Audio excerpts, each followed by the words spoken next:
गरम ठंडा।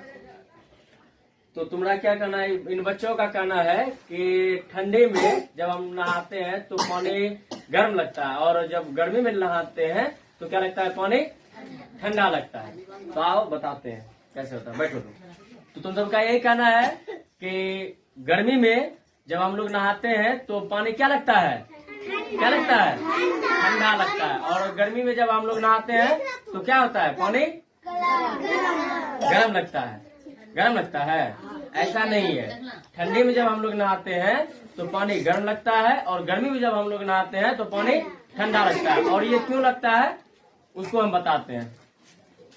तो पृथ्वी जो है ना,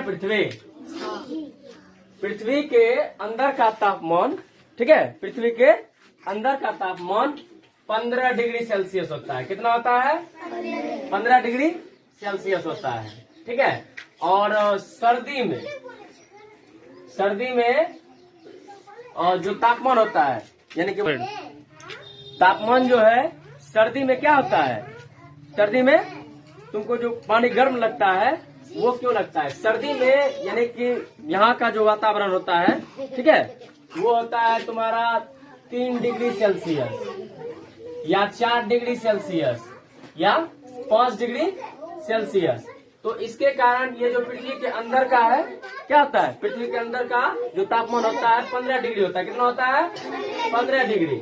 और पृथ्वी के ऊपर जो हम लोग रहते हैं जहाँ पे, तो वो क्या 15 डिग्री अगर पृथ्वी का सेल्सियस है तो वहाँ से पानी जो निकलता है उसका भी लगभग 15 डिग्री सेल्सियस ही क्या होता है, पानी का तापमान होता है।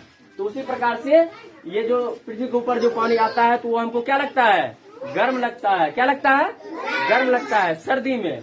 और यही जब गर्मी में क्या होता है कि गर्मी में यहाँ का तापमान कितना हो जाता है, 40 डिग्री सेल्सियस। कितना हो जाता है, 40 डिग्री सेल्सियस, 42 डिग्री सेल्सियस और 45 डिग्री सेल्सियस। जब ये हो जाता है इस वजह से पृथ्वी का तापमान 15 डिग्री सेल्सियस होने की वजह से, और यहाँ का तापमान 40 से 45 डिग्री सेल्सियस बढ़ जाता है, 40 से 45 डिग्री बढ़ जाता है। तो उसके कारण क्या लगता है, ये हमको ठंडा पानी लगता है। गर्मी में क्या लगता है, ठंडा पानी लगता है, ठीक है, समझ गए, कोई दिक्कत नहीं है। तो यही कारण है।